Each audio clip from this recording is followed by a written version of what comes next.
All right, the City Council meeting, Green City Council meeting for Thursday, January 30th, 2020 is now officially called to order.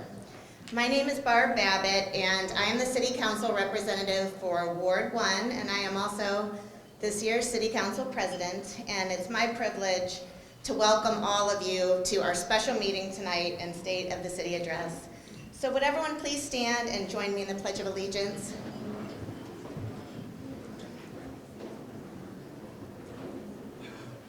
I pledge allegiance to the flag of the United States of America and to the republic for which it stands, one nation, under God, indivisible, with liberty and justice for all.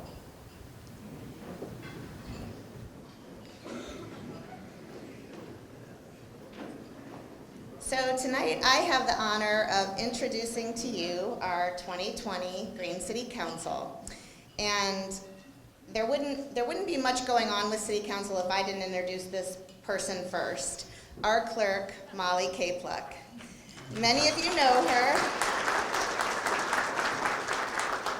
And it goes without saying that she is organized and great with the public and all the things a clerk needs to be, but probably her best quality is managing the personalities of 7 elected officials, sometimes under stress. So she does a wonderful job, and we're very grateful to have her. And she is also a true warrior.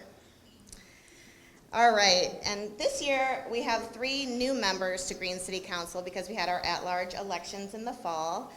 And I am very pleased to introduce you to Clark DeVitas. He is one of our newly elected councilmen. Wave to everyone.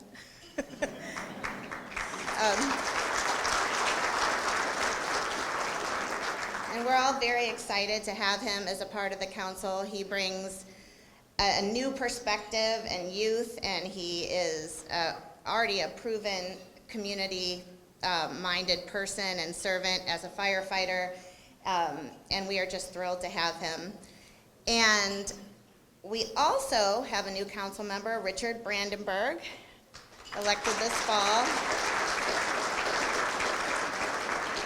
He's also a great asset to our council. His financial background, I know, will serve us all well and fill a void that we had on our council with the departure of Chris Humphrey. So, welcome, Richard. And the third person who was elected in the fall, the at-large council member, is Dave France.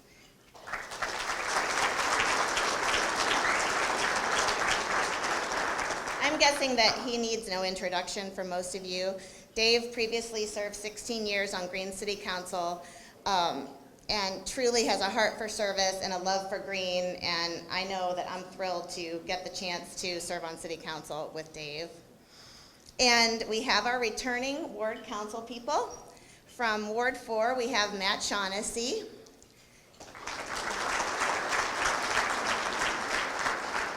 Matt has also been a true servant to community for many years as a firefighter and policeman, and now as a city council person.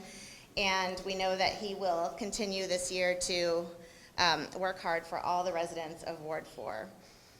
The next person that I will introduce tonight is Rocco Yergin, and he is the city council representative for Ward 3.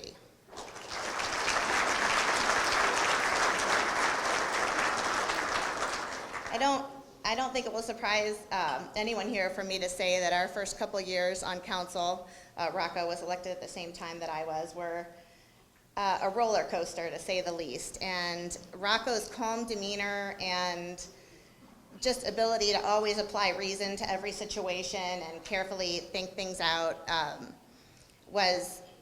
has been just a great asset to our council and also an inspiration to me, especially in some of the more challenging times that we faced. And finally, I will introduce our last Ward Council person, who's Bob Young from Ward 2.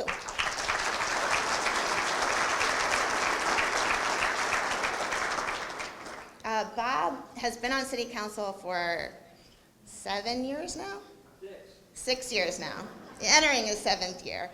And I did not know Bob before I was elected to council 2 years ago, but after I did win election, he invited me to go out to breakfast and talk about what it meant to be a ward council representative on Green City Council.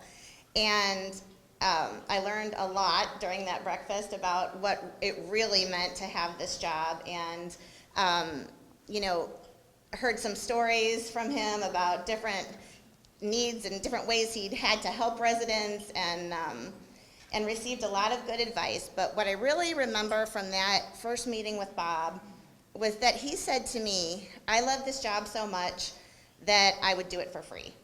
And I think that says a lot about who Bob is and how he feels about serving Green. And I bear that in mind sometimes, and remember when I'm remembering, why I'm here and what I want to do with this job. So I also want to thank Bob for his service as our council president last year. Okay, so that is the Green City Council for 2020. I just would like to say one more thing about working together. I look forward to working together with all these gentlemen to do what we can to ensure a better future for Green. And I just want everyone in our community and within our government to remember that even though we may disagree, we are all here and doing what we're doing because we love Green and we care about its future. So I just want to encourage everyone to bear that in mind, even when there are disagreements, and to treat each other with civility. We may disagree, but we can still respect one another's opinions and certainly respect one another's humanity and value each other as people. So I am looking forward to working with the council and Mayor Neugebauer and others in our community to move the city forward together. At this time, I would like to ask Pastor Glenn Rogers to come up and give our invocation.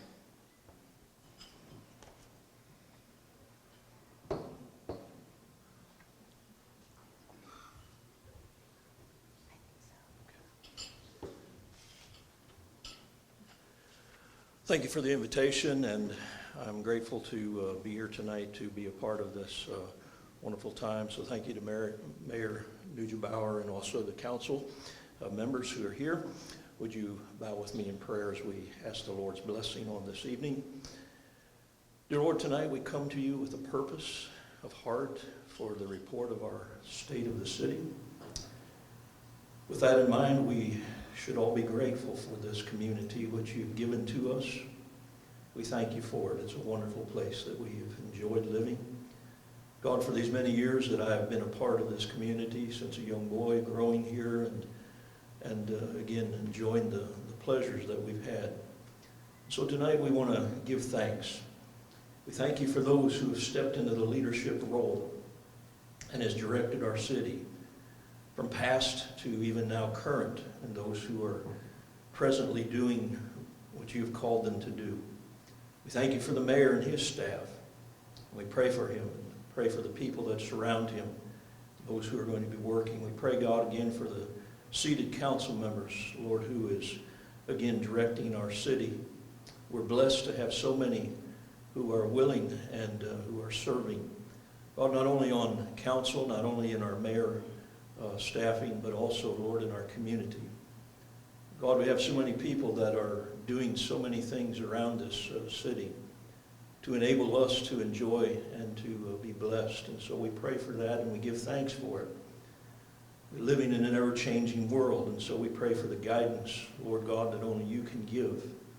So I pray that the thoughts behind each day and each moment of our city be led and instructed by many things that you can, again, bring to their heart and mind. We are blessed to have a place that we call home, this city of Green. A place, Lord, where we can raise our families. A place where we enjoy many fellowships and friendships. A place where, even truly, as we think about it, we can live and grow older in life and still enjoy much. So, Lord, we're humbled by your goodness. Grateful for the year that's been passed, and we're now looking forward to the year that's before us. pray again that your wisdom, your counsel would lead and direct. May God, you strengthen us in the future. May, again, your blessings be added to this wonderful community that we call home. So I pray for the vision of our mayor and his staff, for the council members, those who govern our city. And then, Lord, I pray for the people who are in the midst of this city, longing to enjoy and make it a great place to live. And so we thank you for just uniting our hearts tonight. And I pray your blessings in our Lord and Savior, Jesus.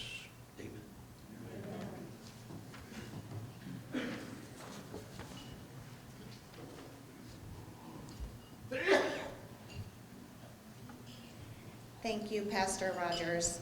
I realized that when I stood up here before, I had intended to thank my family for being here tonight to support me and our city, so I'm going to do that now because I know that I have teenagers and there's always somewhere better that they could be, so I'm very grateful that they came and that my husband Craig is here as well.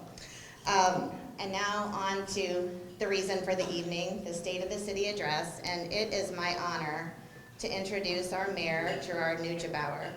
And I have a couple things to say about him, and it would be easy to say the obvious things that make Gerard a good mayor for Greene, to make mention of his strong financial management of our city and his commitment to the infrastructure and maintaining all the different things in Greene that we just take for granted and rely on the city to maintain. But I wanted to share with you two of the things that I find most inspiring about Mayor Neugebauer's leadership.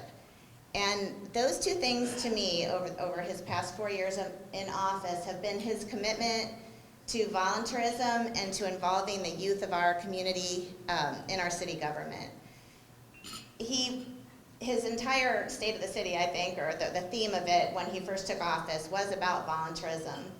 And he didn't just talk the talk. Over the past 4 years that he's been mayor, I have seen so many volunteer opportunities offered by the city, and so many residents take advantage of those opportunities and come together to do something for our community, all manner of different things and ways that people have been able to volunteer.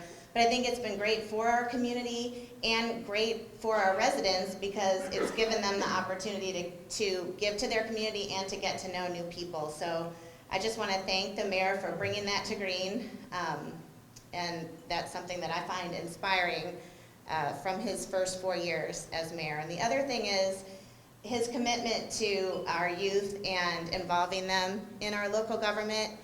I think it's just great how he has the student municipal representatives and he interacts with them and he makes their time serving on boards valuable. He gives them that opportunity. And it goes beyond that, just his interactions with young people in our community I think have been so positive.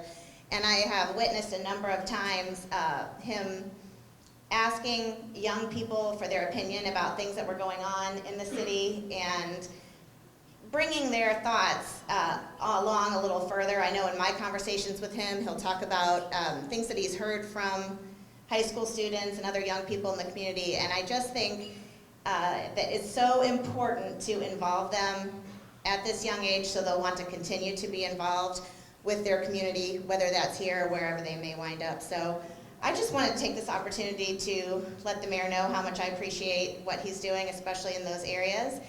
And at this point, I will turn the mic over to him for the State of the City Address.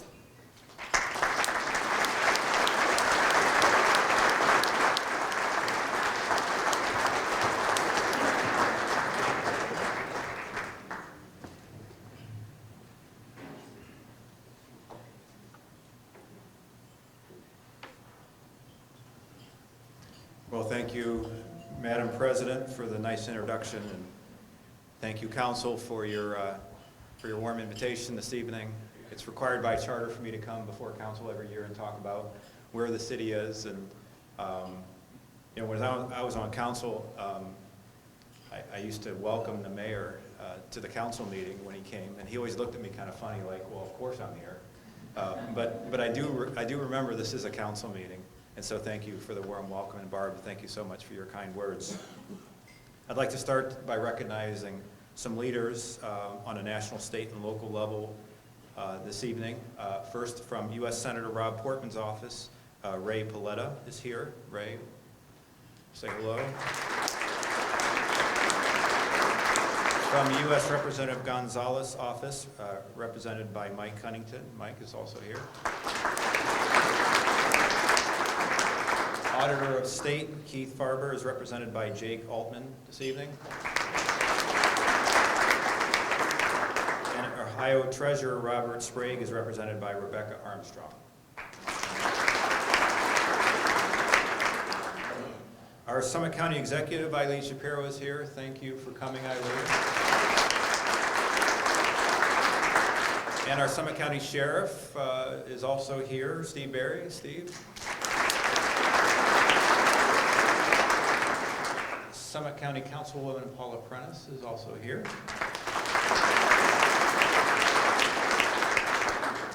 And our new City of Green Law Director, Lisa Carey Dean, is here. Lisa.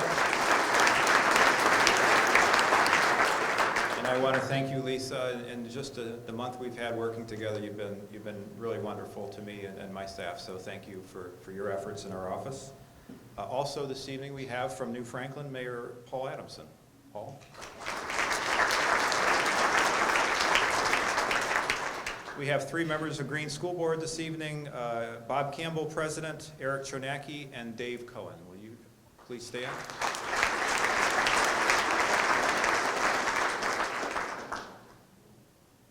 Also here this evening is Green Local School Superintendent Jeff Miller and Assistant Superintendent Alana Nemec.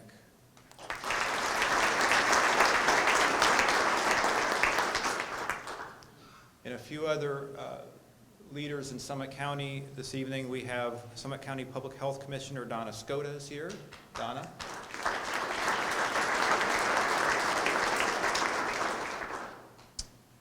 Summit County Metro Park Executive Director Lisa King is supposed to be here. Is she here? She's not here. The chief ranger is Doug Shepard. Oh, Doug. Thank you for filling in for me there. I appreciate it.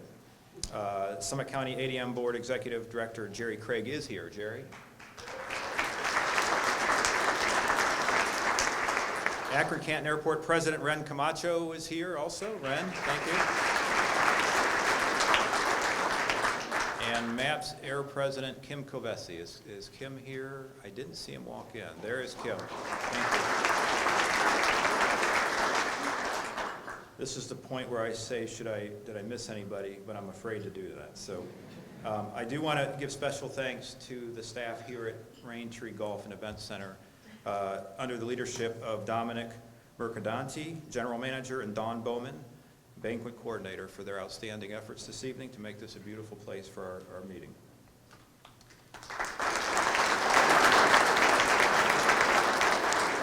Also would like to thank our greeters tonight, City and Green employees Lisa Sexton and Deb Talkington, and 3 student municipal representatives, Parker Durr, Sophia Miller, and Aisha Qureshi. Thank you.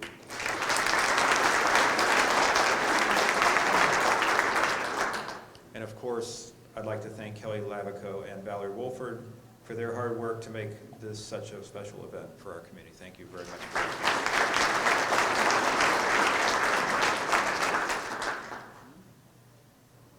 And my family is here today. My wife, Maria, thank you for your love and support over all these years.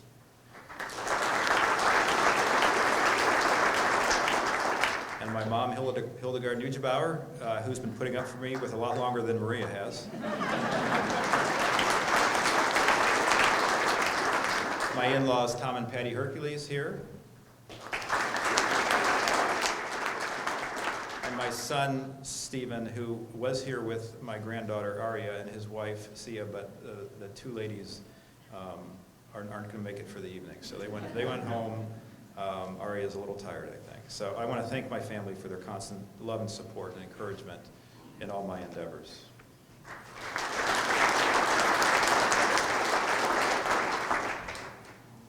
Madam President, members of Green City Council, residents, business leaders, and distinguished guests. I am pleased to share the good news that Greene continues to be healthy and prosperous. As a 33-year resident, I continue to believe that our little part of the world is the best place to live, raise a family, and call home. We are a healthy city with strong financials that afford us the amenities and services that we all desire, including a great park system, robust safety services, and well-maintained roadways. We are a healthy city because we have strong, sustainable business and job growth that continues to outpace our residential growth. The prosperity Greene has enjoyed is a result of many things. For example, 3 exits along the I-77 corridor, the Akron-Canton Airport, our available land for development, our diverse business base, our excellent schools, and the hard work of our elected officials, city staff, community leaders, consultants, volunteers, and our residents. It has been a blessing to be the mayor these past 4 years, and it is a joy to continue to lead our fine community as we dream, grow, and develop as a city, not just meeting the needs of today, but anticipating the needs of tomorrow. The title of this year's State of the City is A Healthy Greene for many reasons. It is also my goal to create a healthy community that participates in public discourse, that cares for our older residents, that creates a culture where neighbors help neighbors, that offers healthy recreation options and relaxing green space, provides access to quality health care, and maintains safe and efficient roads, and so much more. Whether we are adding sidewalks to create a more walkable city or offering free yoga, it is my desire to incorporate paths of wellness for all of us. As I share our many accomplishments tonight, I will point out some of these underlying Healthy Greene initiatives. The basis of our community's ability to thrive is our healthy financials. Building sustainable revenue sources and controlling our spending provides us the opportunities to develop a community rich in amenities and services desired by our residents. Our city's fiscal health is achieved by adhering to 3 principles: reducing debt, controlling spending, and maintaining our $20 million general fund balance, representing a 6-month operating reserve. The city of Greene has been blessed to have fiscally responsible mayors throughout the years, resulting in a strong general fund balance and superior credit ratings. However, when I assumed the office in 2016, the city carried over $60 million in debt. While it is necessary and right to incur debt to build the city and school infrastructure needed to enable sustainable growth, I felt our city should reduce our debt levels. Over the past 4 years, we have eliminated a quarter of this debt, a reduction of $16.3 million. And in 2019, we also refinanced a portion of our debt, saving the city $60,000 alone this year and $713,000 over the next 14 years. Now in 2020, the city once again will incur new debt for the Massillon Road North project, a significant roadway project improvement that was initiated more than 10 years ago. The project will create a safer and more attractive transportation corridor and stimulate economic development in the area. We are anticipating issuing $8 million in bonds to finance a portion of the $14.5 million project. But because we have aggressively paid down our debt these last 4 years, we can now add this new debt while keeping our total debt under $50 million, a healthy level for a community of our size and revenues. In 2019, income tax revenues increased by 2% for a total of $24.7 million. Since 2015, income tax revenue has increased by 14.7%, providing over $3 million more in revenues annually. Our total revenues, income tax, and other revenue combined in 2019 was $40.2 million. Now, if you compare 2019 to 2018, 2018 revenues were significantly higher because of 2 large one-time payments, including $7.5 million from our Nexus settlement. In addition to income tax revenue, we receive revenue from a variety of other sources, including hotel bed taxes, gas taxes, federal and state grants, license fees, property taxes, and TIF revenues. And while there are fluctuations in these other sources from time to time, payments or timing of grant monies, we are seeing consistent revenues of $12 to $14 million annually.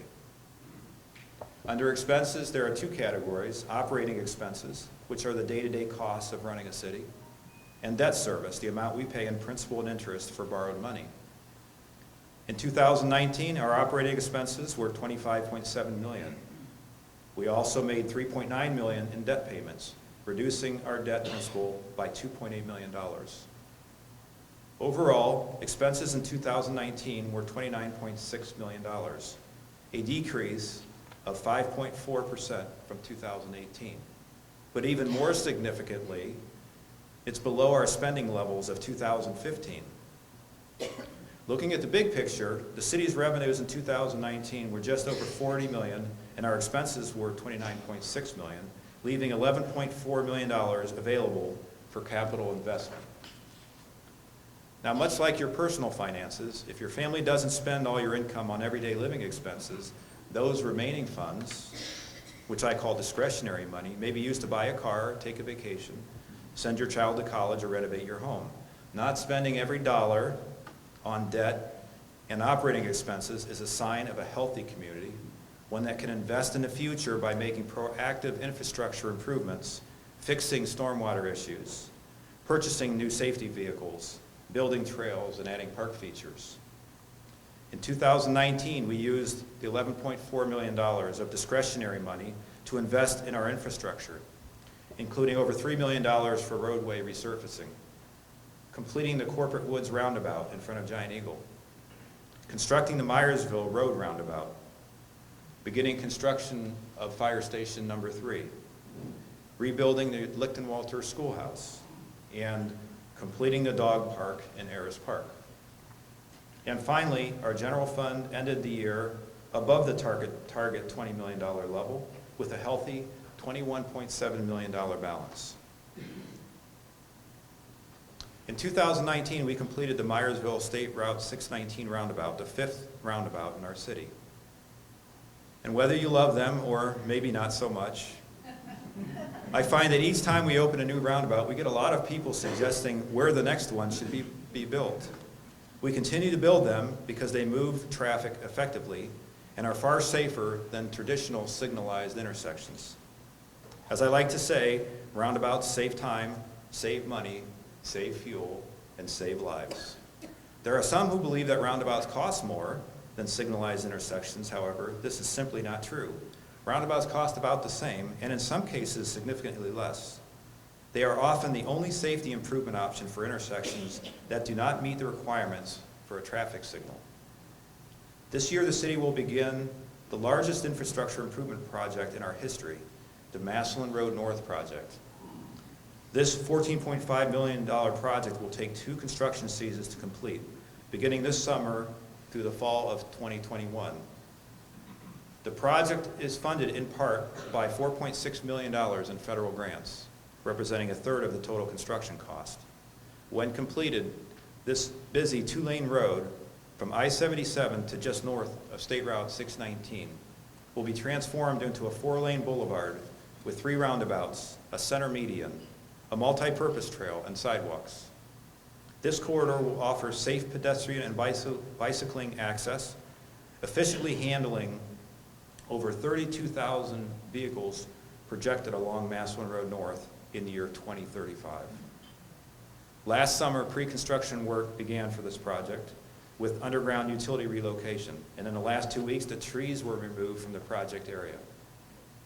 The Massillon Road North project has been in planning and design for the last 10 years.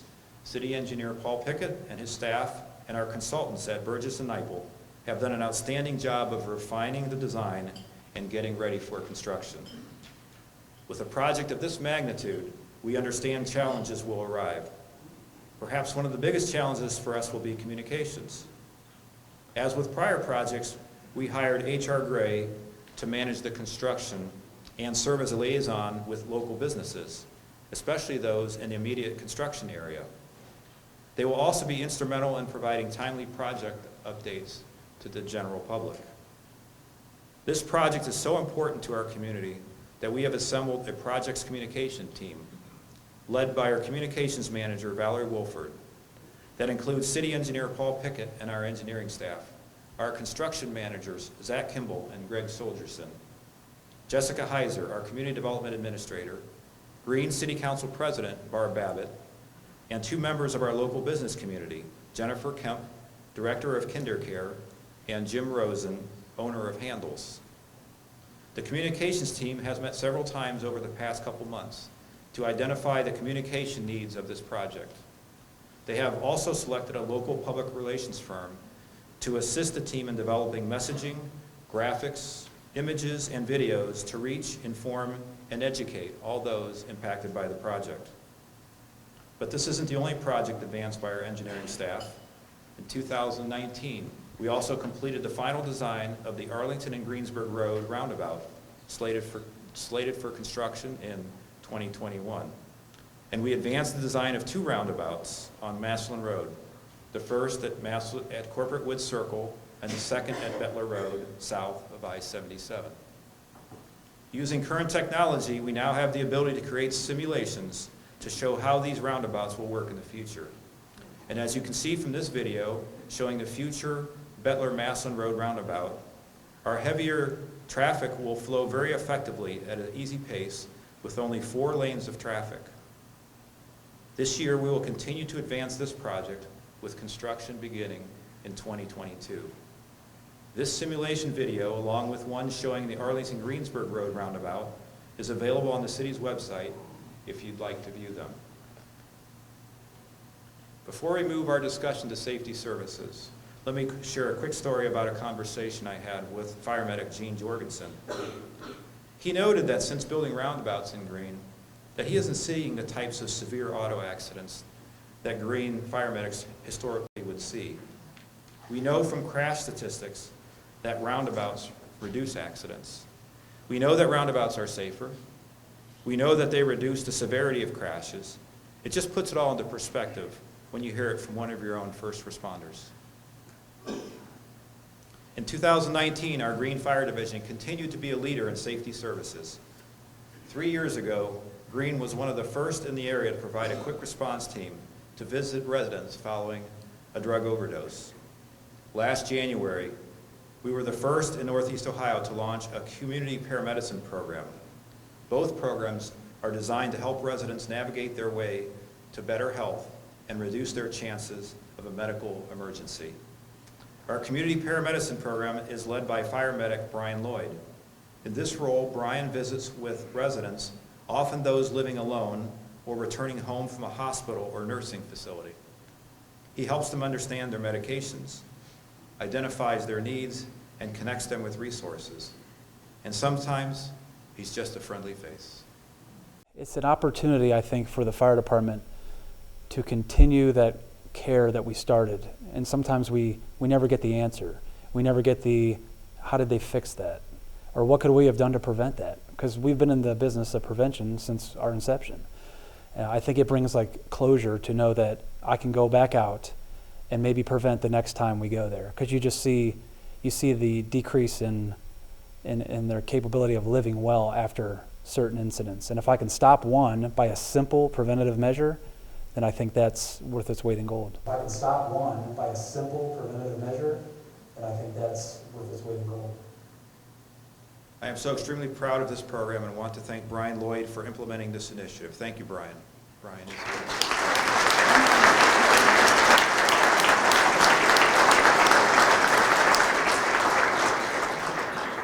Our quick response team is now in the 3rd year of visiting homes following an EMS call that involves drugs or alcohol.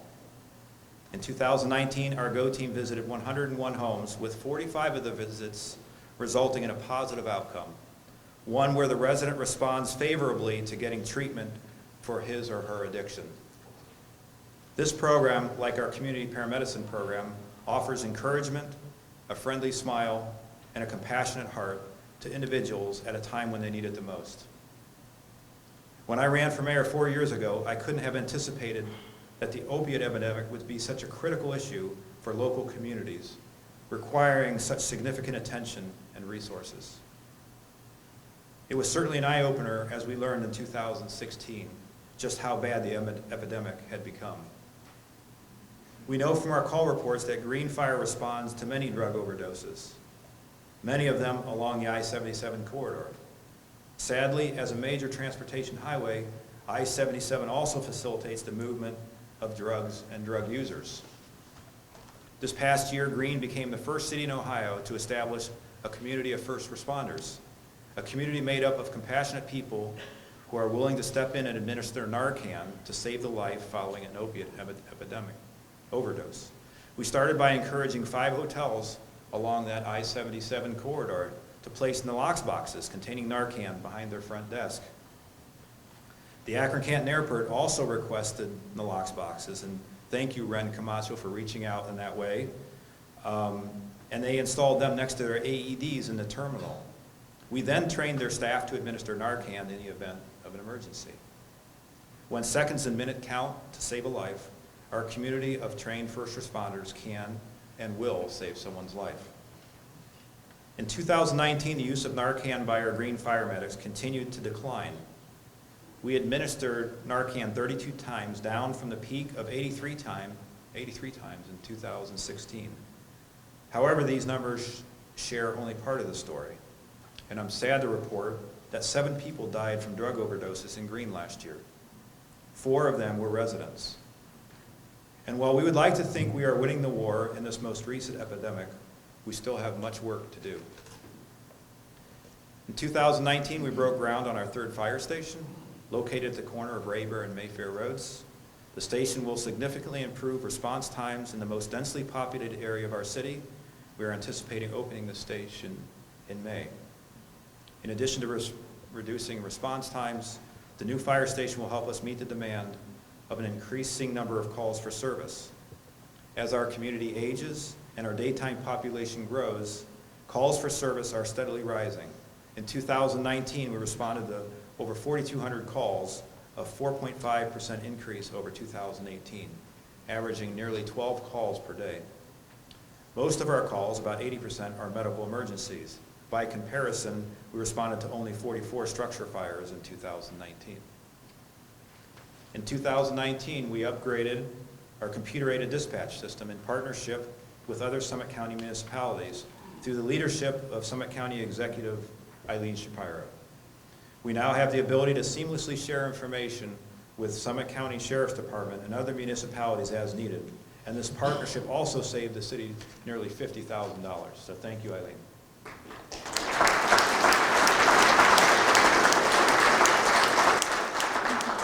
In 2019, we contracted with Code Red to upgrade our emergency alert system. This system allows us to notify the public in the event of an emergency or share other critical community information.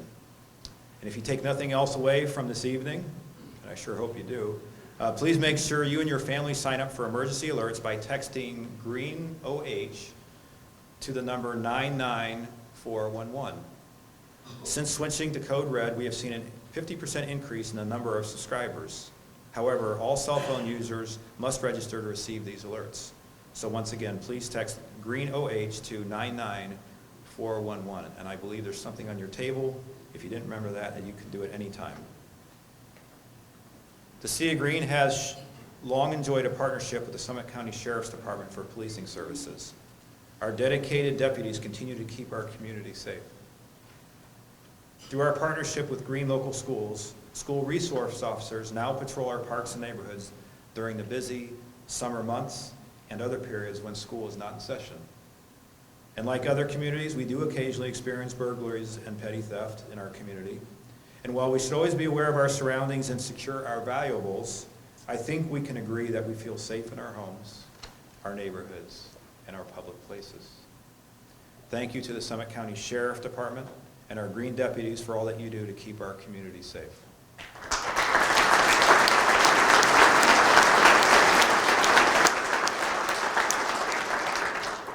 And I want to take a moment to personally thank Sheriff Steve Berry. As many of you may know, Steve is not running for re-election this fall, and will be retiring in December after a 30-plus year career in law enforcement. Steve Berry is more than just our sheriff. He's also a resident who began his career patrolling Green Township as a deputy. We wish you well in your retirement, Steve. Please join me in thanking Sheriff Berry for his service to the city of Green.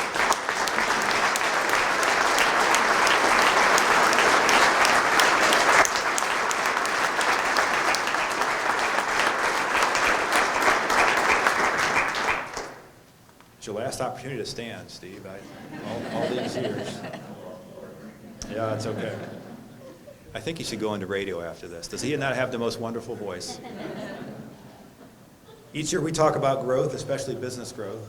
Business and job growth, above all else, drive our income tax revenues.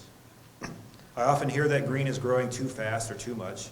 The truth is we are growing, but at a very sustainable and manageable level. And this is a good thing. Our daytime population, the people who come here to work, to visit our parks, to eat in our restaurants, shop at our stores, or buy a car, has certainly grown over the years. We can tell this by the number of new businesses moving to Green every year. While we don't have one specific way to track daytime population, one measure we use is payroll tax withholdings. Since 2009, payroll tax withholdings have increased by 48%, nearly 5% annually. This certainly reflects strong job growth in our city. Comparatively, our residential population growth is estimated to be closer to 1% annually. The 2020 census will provide us with more accurate numbers for our residential growth. In March, census information will be mailed to you. The census data will be used to determine how federal dollars are distributed to states, counties, and cities. So please make sure you and your family are counted. This past year, the state of Ohio and Summit County worked with the city to offer incentives to 2 local tech companies to help them remain and expand their businesses in Green. Sergier, a company that develops analytics software using artificial intelligence technology, plans to create 109 new jobs over the next several years. Currently, they have 51 employees.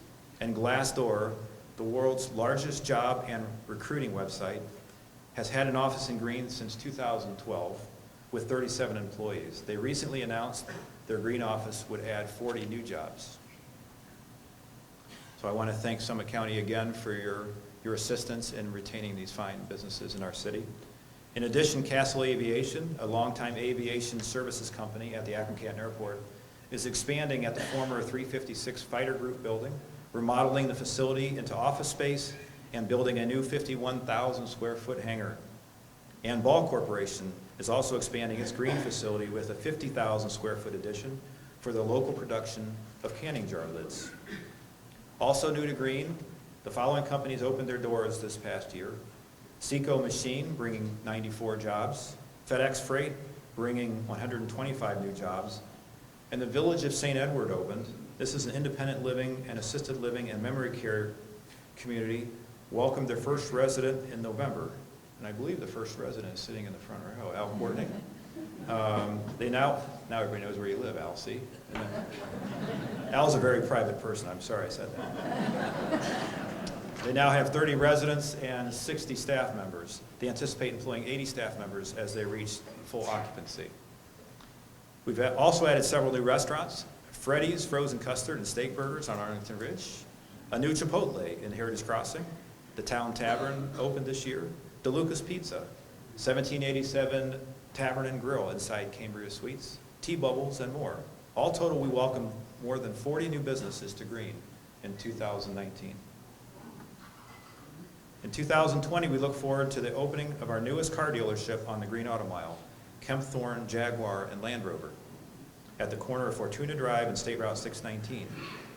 Kempthorne joins the existing 6 dealers representing 13 brands that make up the Green Auto Mile. Over the years, the Green Auto Mile has emerged as the car shopping destination in Northeast Ohio. In 2019, our planning department began work to reinvigorate the Green Auto Mile brand. I want to thank the Green Auto Mile dealers for committing to work together to collectively promote the Green Auto Mile as the destination for your next car purchase. Thank you, gentlemen. In 2019, There were 27 single-family housing starts, or about half of our 10-year average of 60 homes annually. However, senior housing has been trending nationwide as baby boomers reach retirement age. Over the past few years, we've welcomed several new senior living developments, including assisted living, memory care centers, senior independent apartments, and maintenance-free single-story homes. This past year, Warmest Builders constructed 9 new ranch-style duplexes at Briar Creek, with plans to open a new section of single-story homes soon. City Council also approved a zoning change along Maslin Road for 74 luxury ranch homes in a maintenance-free community called the Courtyard at New Seasons. According to developer Mike Wino, 38% of homes in Phase 1 have already been reserved, with construction set to begin in spring. These types of developments with maintenance-free amenities, walking paths, pools, fitness centers, and community rooms are being built throughout the United States.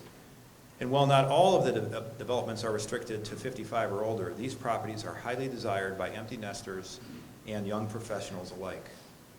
The developers that are investing in our community are addressing housing needs of a changing population, keeping the city vibrant.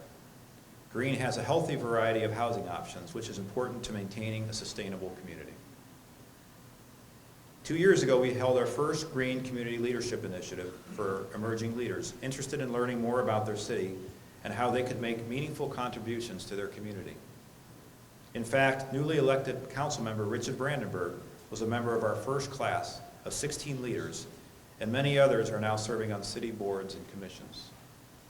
I am pleased to introduce our second class of the Green Community Leadership Initiative, slated to begin their program at the end of March.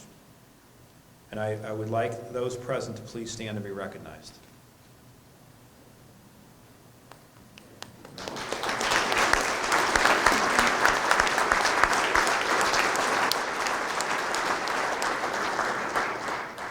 I guess this will be their first homework assignment. I'd also like to thank Greg Meyer, volunteer and development professional, for his leadership in the program. Greg, you probably don't like to stand either, but Greg, will you stand and be recognized?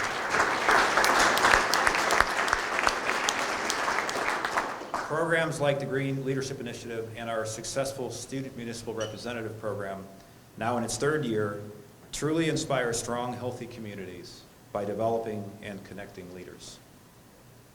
We've talked about growth, which is one indicator of a healthy community. We work daily on what the future holds, growing our community, and focusing on making Green a better place for tomorrow. However, it is also important that we pause to remember and preserve our community's history. On August 9th, 2016, we had a moment to reflect on our history when the Lichtenwalter Schoolhouse was carelessly burned to the ground. It was a day that left many of us in shock, disbelief, and anger. And why? Because history matters in our community. Since the arson, it's been a long and bumpy road through insurance claims, planning, and reconstruction, but I'm pleased to report that we have rebuilt the Lichtenwalter Schoolhouse for the generations to come. Please take a look.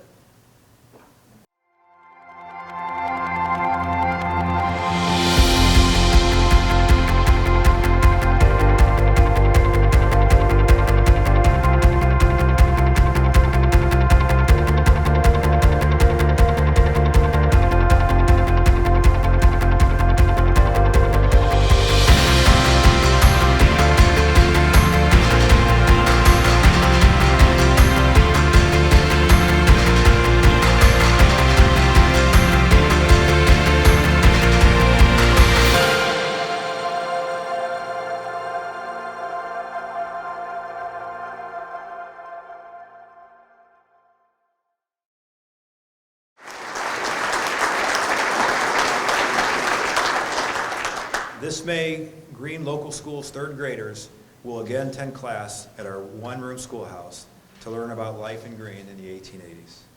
And I invite you to save the date for the community open house on Saturday, June 13th. Buildings like the historic schoolhouse help us identify with our history, a history that is rich with stories of the people who created this great city. Community, in the true sense of the word, is how we interact with each other, come together, collaborate, celebrate, and share in our life experiences. From special events to volunteerism to new initiatives that bring us together, the efforts of building this sense of community are perhaps more important than anything else we do.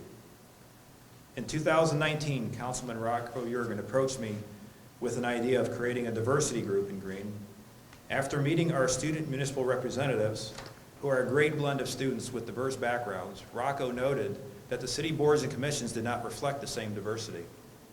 So the question became, how do we build more diversity into our community efforts? And how do we include and engage everyone? We started by hosting some small group meetings with neighbors and friends. We then brought together a larger group to brainstorm about diversity and what it means to us. Henry Johnson Jr., a 15-year resident of Greene, agreed to chair the committee that is now known as the Greene Citizens for Diversity, Equity, and Inclusion. After just a few months, the group has formed 3 working subcommittees. The steering committee helps us define this initiative. The outreach committee helps to identify how to make our city events more inclusive. And the education committee extends our initiative and celebrates diversity, equity, and inclusion, including a connection to Greene local schools. Now I'd like to share with you just a few examples of inclusive efforts in our community in 2019. Last year, Greene City Council passed a resolution designating the city of Greene as an autism-friendly city. The city of Greene partnered with Hattie Larum to have their program participants sell concessions at Central Park Splash Pad in the summer months. Their participants also baked all the cookies for our kids to decorate at our Christmas in Central Park in December. And so in honor of our relationship with Hattie Larum, I'm wearing one of their ties. This tie has received more compliments than any tie I've ever owned.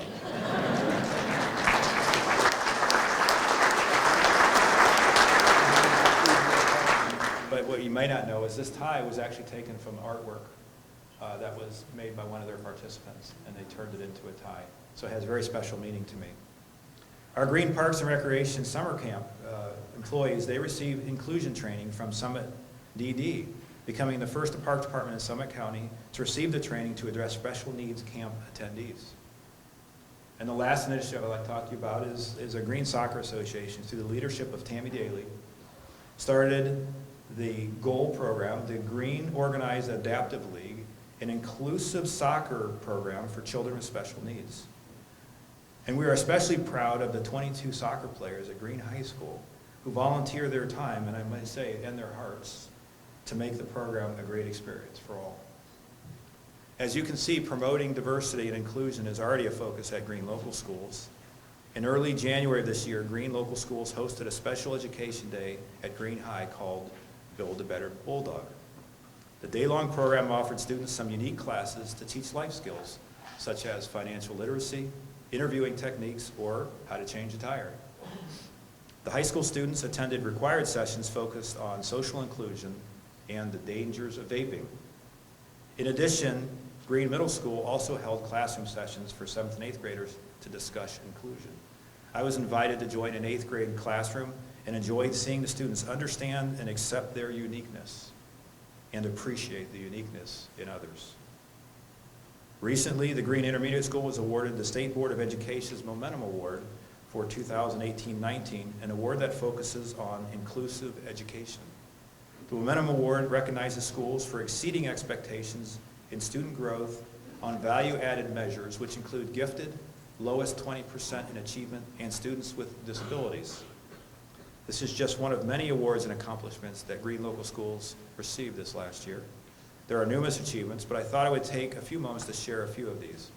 In athletics, the Greene Bulldogs boys varsity basketball team is currently ranked 6th in the state with a record of 12-2.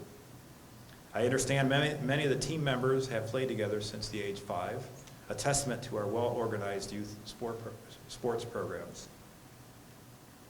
And while our athletes are exceptional on the court, they are also excelling in the classroom. Currently, 64% of all Greene athletes have earned a 3.5 or higher GPA. I want to congratulate the Greene High School STEM and Science Club. They are state finalists and in the top 100 in the country in the Samsung Solve for Tomorrow contest. The contest challenges students in grades 6 through 12 to show how STEM can be applied to help improve their local communities. our Green High School students selected vaping as their problem. They are creating a new, affordable sensor technology to detect glycol, a byproduct exhaled when vaping. As part of their state title, they have been awarded $15,000 to purchase new technology for Green High School. And they are currently preparing a video presentation for the next stage of the competition. This is the semifinal stage. There's 2 stages left. The last, they go to New York for the final presentation. So congratulations to our team from Green High School.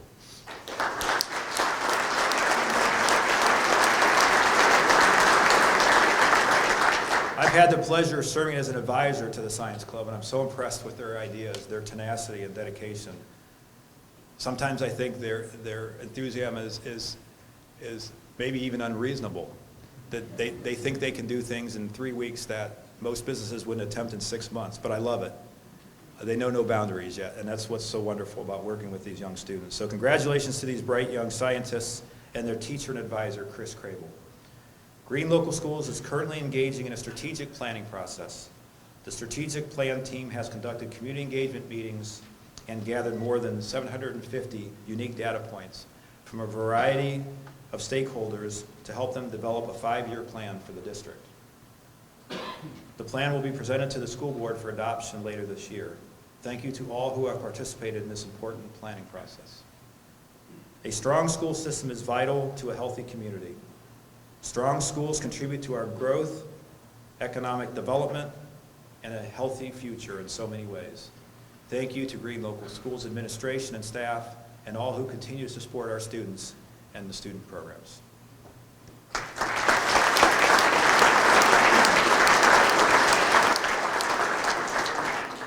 The City of Green is also in the beginning stages of a long-year planning process to develop the city's Parks and Recreation Master Plan. Last year, we engaged consultant Branstetter Carroll, who is leading us through the public engagement process, to gather input from residents in a variety of ways, including online surveys, mailed surveys, focus groups, town hall meetings, and more.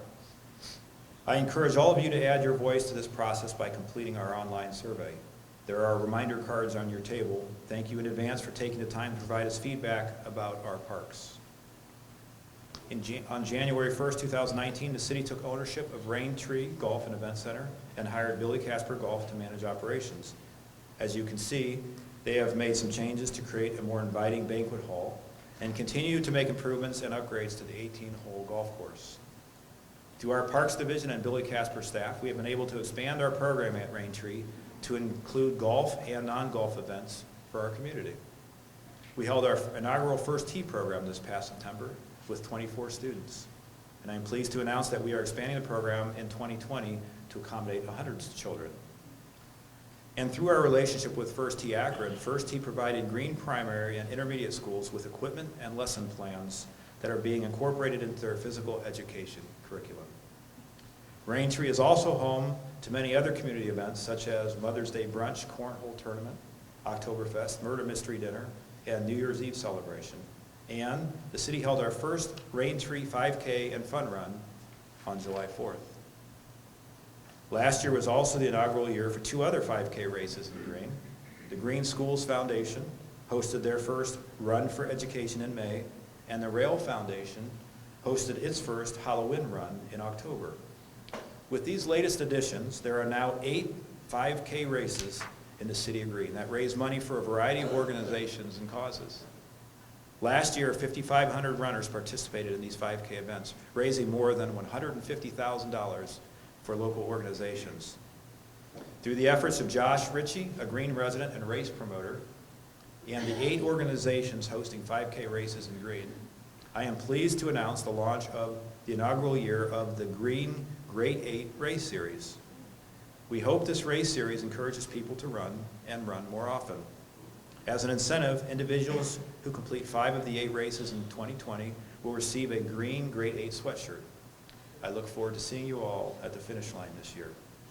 Not that I'm going to beat you there, I don't know how most of you will beat me there. But anyhow, residents like Josh Ritchie, who presented the Great 8 Race Series idea to the city, and others who volunteer are what make Green truly special. People like Joan Smith, owner of Gallery 143, who we honored as our 2019 Volunteer of the Year for her years of service to our community as chair of the Artapalooza Committee, and for her role in helping organize our newest event, Twisted Olive. If you had a chance to attend Twisted Wilderfest, sorry about that. I just gave a plug for one of our finer restaurants too. Well, there's a reason for that, because they were involved in the event too, right? So if you had a chance to attend the Twisted Wilderfest, we could not have asked for a more beautiful October day for this inaugural event. Held at Southgate Park, we estimated more than 5,000 people attended to enjoy local artists, food, music, and entertainment. If you missed it, please mark your calendars for the second annual event to be held on October 3rd of this year. In 2019, we added many new events, but we also added 176.5 acres of parkland and green space. Raintree Golf and Event Center makes up a bulk of this land with 147 acres. We added 20 acres of parkland adjacent to Bettler Park, through which we are developing trails to connect Bettler Park to Coons and Thursby Roads. This section of trail, anticipated to open in 2021, will be dedicated the Willdale Trail in honor of the matriarch of the family that owned the property for decades. And in late 2018, we were given 4.7 acres of land from the Rail family, now named Rail Park. As part of our Parks Master Plan, we will identify and address ways to develop this park and connect it to the surrounding neighborhoods. With these recent additions, we now own more than 717 acres of parkland and green space. And finally, last spring, we made many of our four-legged family members very happy with the opening of the dog park at Ayers Park. It is certainly a place filled with lots of smiling faces and happy dogs. It might also be one of our most social parks. Dogs have a way of breaking down barriers for us humans that invite dialogue and friendship. Early last fall, I visited the park and met an older couple who had set up lawn chairs in the center of the small dog area as their two small dogs ran around. They shared that they come out to the dog park every night. And as I spoke to them, the couple stopped periodically to greet the next person or dog who entered the park. Now that's something special. This park makes for healthy dogs and healthier people. Research has found that social interaction is critical to our long-term health, and a park built for dogs is doing just that. I have touched on so many things that make Green a healthy, vibrant community. Our strong, healthy financials provide us with the ability to plan for our future, a future that continues our commitment to first-class safety services, addresses infrastructure improvements, and leads to sustainable business, job, and residential growth. And we continue to look for ways to develop a sense of community by being more inclusive in our events, programs, and initiatives. I hope that some of our healthy initiatives will inspire all of us to be more active in mind, body, and spirit now and in the future. In the end, we are truly blessed to call Green our home, blessed to be part of this healthy city. And like many of you, I have been blessed to watch this city grow and evolve. And when my term ends in 4 years, I hope to leave Green a better place, a richer community, inside and out, one that is healthy, strong, and better than the one we know today. Good night, thank you, and God bless.